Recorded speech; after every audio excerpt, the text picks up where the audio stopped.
Igboho ṣá respect twile wọ́n rò pé máa wọlé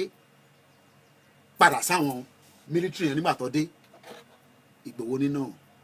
kàkà kóhun ṣe tí wọ́n máa fi lébẹ́lì gbogbo ọmọ Yorùbá because it would have affected every one of us èmi ò ní lè sọ̀rọ̀ tó bá ti lébẹ̀ wá ní terrorist ní lè send owó sí mi because government máa sọ pé owó terrorist ni owó tẹ fẹ́ send sí mi ní sí mo lè defend it with this letter but no owó self determination ni. Don't forget to subscribe, comment, share with your friends to have access to this kind of content that you have here. Don't forget to subscribe. I love and respect you. I'll be right back.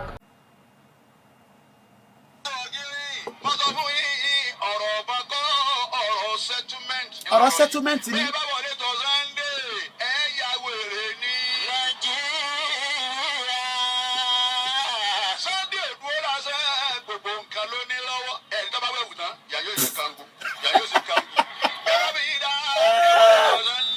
Igboho ṣá oní Ọlọ́run ló lẹ̀ mí òun ọlọ́ba dúró ti yá àtàwọn ìyàwó ẹ̀.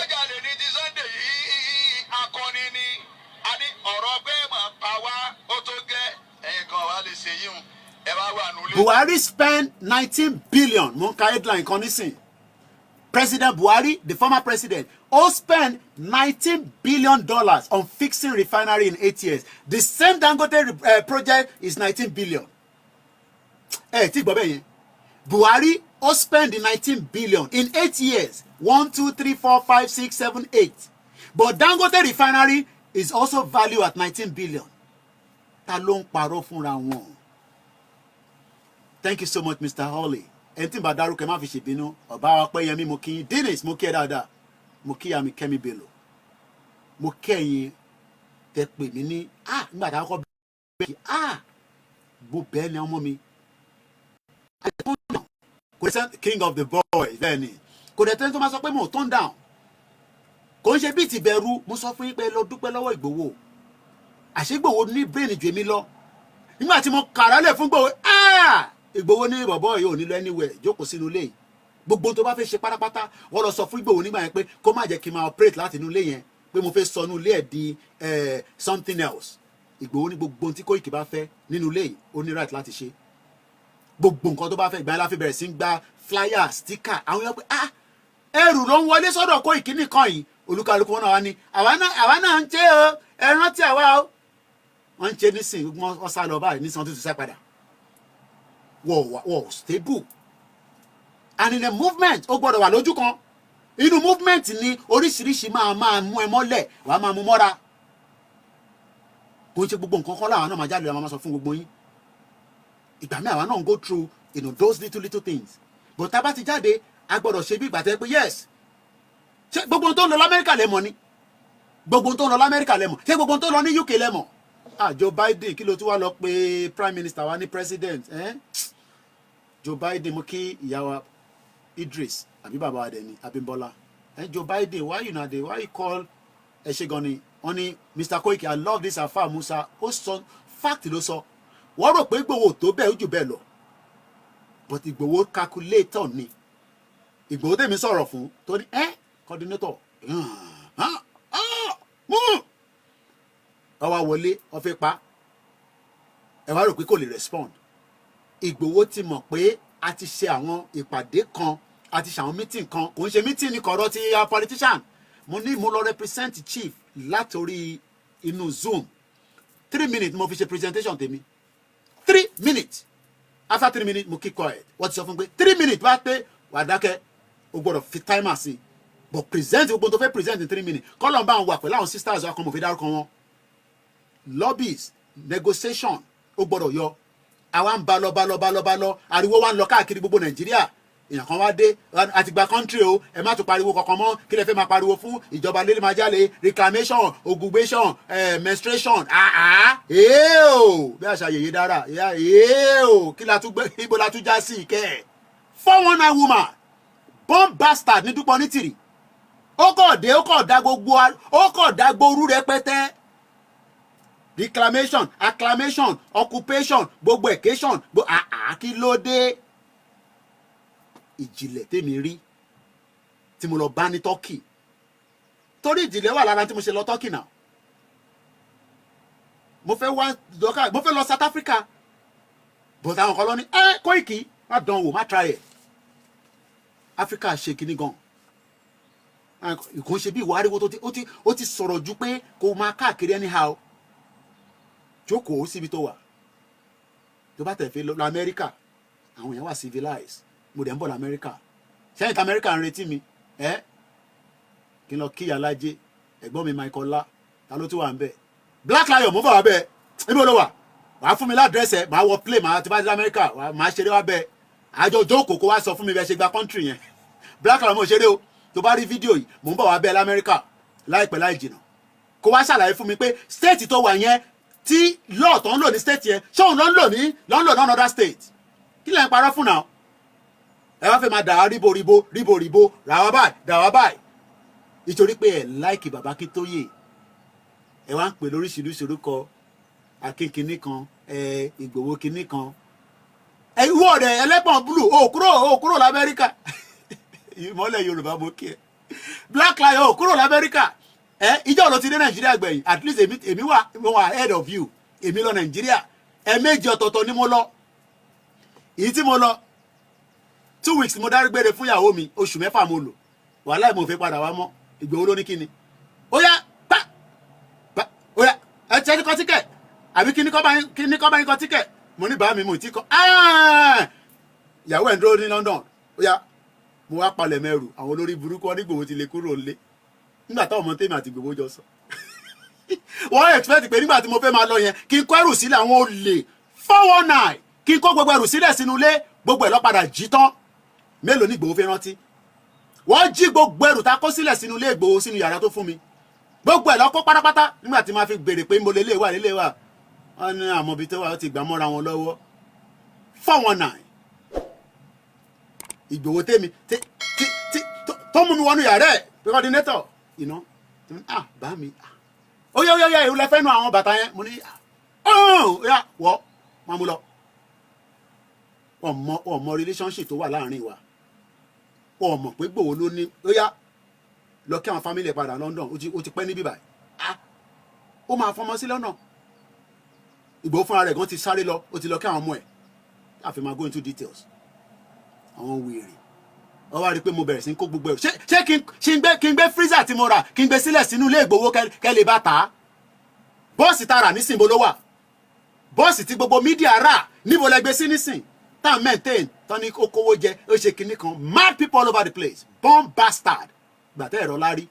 ẹ̀rọ pé mi máa jẹ bí wọ̀ bí àbí ẹ̀yin ni yes ibi tí wọn bá ti ṣe ènìyàn ti ń jẹ àtayébáyé nìyẹn ẹni tó bá sọ pé òun ṣe níbì kan kò jẹ níbẹ̀ irọ́ ló pa fún yín wàá kì í ṣe wọ̀ bíà ibi tí mo ti ṣe ni mo ti jẹ. How can he sit in Nigeria and be running his expenses in London wéèrè ibi tó ti ń ṣe ló ti ń jẹ ìyẹn lọ́sọ̀ ń pè pé ibi tí wọn ti ń ṣe ló ti ń jẹ. àwọn BBC wà ní Turkey nísìn ìwọ ló ń sanwó wọn TV license born bastard. àwa ó tó gẹ́ ẹ̀yin kan wà lè ṣe yíhun ẹ wá wà nílé ẹ̀ ń wí rédèrèdè. wọ́n wí rédèrèdè àwọn lòṣì wọ́n mú tì wọ́n mú Ìgbòho tì. Adébá sọ pé what God cannot do does not exist. Ìgbòho pè mí ó ní coordinator mo dọ́dọ̀ yín tán mo ní heo ó ní ẹ fọkàn balẹ̀ ó tún dijọ́ kejì láàárọ̀ Saturday Ìgbòho tún ní ká tún máa lọ Lagos State bá mi kí ló dé ó ló yà ká tún lọ kákọ̀yọ sí wọn mo ní bá mi máa ká ṣe yẹn ẹ̀yin náà máa ń gbọ́ràn sí mi lẹ́nu èmi náà máa ń gbọ́ràn sí mi lẹ́nu èmi mo sọ fún Ìgbòho pé ká má lọ sí Lagos tó bá yẹ pé mo push ẹni ayọ̀ sí Lagos ní tọ́ọ̀dì yẹn èmi mo sọ fún chief pé no lọ sí Lagos he was ready to move to Lagos tí bá parọ́ mọ́ chief ẹ lọ confam lẹ́yìn torí gbogbo ilẹ̀ máa ń pe chief lẹ́yìn ṣé ilẹ̀ ní kíkó ìkìsan tó ń san yẹn ẹ̀yin olòṣì come bastard wá lọ máa pe bàbá yẹn lẹ́yìn ṣé ilẹ̀ tún ní kí ṣe kíkó ìkì máa ó ti ń sọ̀rọ̀ ju ẹ̀yin wèrè ni kò ní yẹ gbogbo yín pátápátá ẹ lè dárín èmi àti ẹ̀rù Ọlọ́run ló fìfẹ́ sí mi lọ́kàn Ọlọ́run ló fìfẹ́ sí mi náà lọ́kàn ẹ lè yọ kúrò ẹ gbìyànjú ni born bastard àwọn tó mọ value ẹ ṣé wọ́n mọ Musa ń sọ̀rọ̀ lọ́wọ́lọ́wọ́. àwọn yóò ní tẹ̀. àwọn yóò ní tẹ̀. ọ̀fẹ́ dákọ̀ ohun tán ni àbá ti ní Sunday wọ́n bá ti mo rò pé yín dàrú ebi Sunday tàbí pé wà lè ní. Bàbá yìí sọ̀rọ̀ ó ní tí bá dárúkọ Sunday àdúgbò ẹ̀ lórí pé mọ̀ọ́dá orúkọ dádì ẹ̀ ní kí n máa fi jẹun wèrè wọn ní orúkọ Ìgbòho mo fi ń jẹun no orúkọ dádì ẹ̀ ní kí n lo oníṣẹ́ Sunday àdúgbò ẹ̀ lórí pé òun sọ ni what God can do does not exist wọ́n wọlé wọ́n fi pa sínú ilé Azeez mo ṣe gan ni Azeez fún mi lọ́wọ́ kan pé bá mi sẹ́ndẹ̀ sí bọ̀bọ̀ tó jáde ní òrùjọ́ yẹn láìpẹ́ yìí ní Miami kò ní bàjẹ́ fún Azeez ibikíbi tó bá wà ó ní Koiki ó ní mo ti máa ń rò pé bọ̀bọ̀ kan wà tó jáde lórúkọ yẹn sẹ́ẹ̀ tó wà lórí ọ̀kadà wọ́n yìnbọn fọ́mọ yẹn Ọlọ́run ló ní pé ìbọn yẹn ò bá ọrùn mi kò bá wà bí ọrùn òkú àwọn Àdògán àti Fatai ṣe rò pé kò ní máa dùn Ìgbòho dọ̀la ni ẹ̀yin mọ bí Àdògán ṣe jẹ́ sí bàbá Ìgbòho ni ẹ mọ bí Fatai ṣe Alhaji Fatai ṣe jẹ́ ni Sunday àdúgbò ẹ̀ ló ń sọ olùlòṣì àwọn ní ìkan ìjìnlẹ̀ ìkan black white lion ìkan Wálé Àlì tí mo rẹ̀ pé mo rí ṣé I don't know ẹni ẹ bá ń béèrè lọ́wọ́ Wálé Àlì ṣé ó wá sí rally ṣàgbégbó táwọn táwọn ṣe rally cause mo ẹ mọ̀ mo lè má rí gbogbo yàn ṣé Wálé Àlì náà wá sí rally ṣà àwọn ẹlẹ́pọ̀n búlù ẹ̀yẹn jókòó sínú yàrá yín á jókòó sẹ́gbẹ̀ẹ́ kankan náà báyìí ó tẹ̀ fún wa ní dimension mi tèmi mi fún yín ní dimension inú yàrá wọn tèmi lèmi wà ẹ̀yin náà máa fún wa ní dimension ẹ show kitchen yín ẹ show everywhere nínú ilé yín ẹ ní láti show picture àwọn ọmọ yín á jókòó sẹ́gbẹ̀ẹ́ kan báyìí wọn náà ń ṣe FM àwọn ń ṣe rédíò ẹ show background káwọn èèyàn rí background nínú ilé yín bẹ́ẹ̀ mi ṣe ń show background bomb bastard ẹ lè compare ara yín sèmi lè dá fún gbogbo yín èmi gbọ́mọ dìde èmi tẹ̀ kọ́ mọ́ gbé dìde àti Ìjẹ̀bú ló ti pé ọmọ yẹn pé báyìí báyìí ti ṣẹlẹ̀ mo fi dárúkọ ọmọ yẹn ó gbé ọ̀kadà ó ní àyà bí Koiki ni ó ń fi ọwọ́ kan fíìmù ó ń fọwọ́ kan ní sọ́jà bẹ́ẹ̀ pé who be you pàpàpàpàpàpà wọ́n yìnbọn fún pé ta ni wọ́ kẹ̀ ìwọ tún gbé kámẹ́rà wá síbi ta ti ń ṣe operation ta ni wọ́ ta ló rán ẹ wá bọ́mọ yẹn tún ṣe sweep lọ nìyẹn Ọlọ́run ló ní pé kí ọ̀kadà yìí kó má lọ ṣubú ọba wọ́n tẹ̀lé òun náà smart ni ọmọ tó dẹ̀ màdúgbò dáadáa ni ó kọ̀ pápápápápá ó fọ̀kadà ó fi wọlé sádùúgbò tí mọ́tò lè gbà bó ṣe lọ máàrin wọn nìyẹn bomb bastard. bẹ́ẹ̀ bá wá ní bẹ́ẹ̀ ni àbí bẹ́ẹ̀ kọ́ èmi ọbẹ̀rù ẹni gan lórí iṣẹ́. Ojoko kò ń ṣe ti Ìgbòho wọn ní pé Ojoko wọn ní you fight for another day wọ́n dẹ̀ ni mọ̀jà ẹni tó bá mọ̀jà tó bá mọ̀ sá Koiki grand city shut up how can you go and sit in London come back to Nigeria mọ̀jà mọ̀ sá kọ́ èmi sọ fún yín mo kọjá ẹni tí ẹ máa fi Nàìjíríà dẹ́rù bà yẹ̀bọ́ kan láwọn àbí kí ló ń pè bóun náà wà Nàìjíríà nísìn Nàìjíríà ń ṣe tẹ́ máa fẹ́ nobody has monopoly violence negotiation and non-violence làwọn gbé dání mo kí ẹ̀gbọ́n mi Ọlọ́run iwájú ẹ bá ń kí Alhaji dáadáa.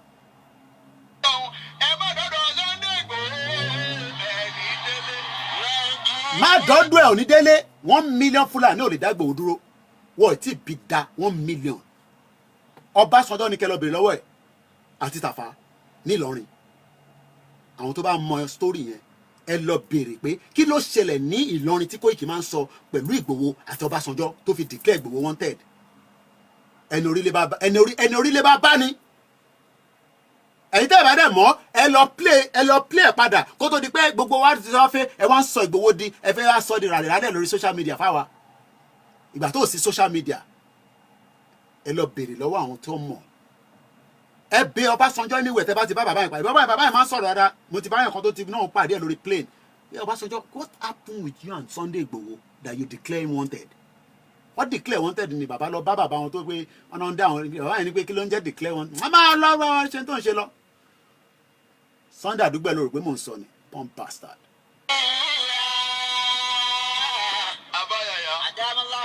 Nàìjíríà ẹ̀ka sáyà tó wà pé Allahu Akbar. Allahu Akbar. ẹ tó wí kan sí. Allahu Akbar. mo fẹ́ kẹ́ ẹgbẹ́ ẹ̀ lẹ́ẹ̀kẹta bí kọ́lọ́ wọn dá wa lóhùn. afa Karimu. yarhamakallah. ọ̀ ń sọ̀rọ̀ kan nísìn lana akilun. Nàìjíríà. ìlú Nàìjíríà orílẹ̀-èdè Nàìjíríà. lana akilun bila nafoye. wàláhì Nàìjíríà nílẹ̀ àkáyì ó sì láwọn tó nílẹ̀ àkáyì àmọ́ kò sàǹfààní fórílẹ̀-èdè Nàìjíríà. kábíyèsí Elédùmarè ẹ gbọ́rọ̀ ó ní àwọn tó nílẹ̀ àkáyè bẹ́ẹ̀ ni they are very highly intelligent people in Nigeria whether Igbo, Hausa, Kanuri it does not matter but kò lè ṣeé ṣe. Then I'm a close anything because mo ti wà 50 minutes I gotta close it. If not I'm not gonna accept any nílé gbádùn Star Radio tàbá dẹ̀ ṣe Star Radio tán a lè tún continue ẹ jẹ́ kí n close it.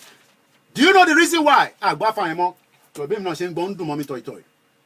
Today Nigerians stand at a grave moment when nationality problem and the hatred have been fully aggravated by decision of one Nigerian nation called the Fulani people. Pastor, don't ever compare me with any of those nonsense Jagbajantis individuals. Ṣé mo prepare for kini lóòótọ́? I might not prepare for it, but ó ti ṣẹlẹ̀ and we are into it. But 25 years that I've spent here, I know what is called diplomacy, I know what is called negotiation, and I know what is called civil disobedience. Mo ń wá àwọn tó máa ń ṣe civil disobedience. Mo ti download video yẹn, but ma post it sórí social media. A kò ní lè post àwọn video kankan bẹ́ẹ̀ sórí YouTube torí nǹkan mo ní content yẹn. Woman yẹn grandmother ni lára àwọn tó máa ń protest àwọn ní oil kìíní kan yẹn. Only it does not matter how long they continue to arrest me, I will continue to do civil disobedience. And on that note, thank you so much, everyone. Support us if you want to. It's voluntary. How do we support you, Koiki? And also the website. You can also request. This is ODUA TV Watch. Don't forget to subscribe, comment your opinion, like, comment and share so that other people can get access to what you enjoy on our channel. Thank you. We love you.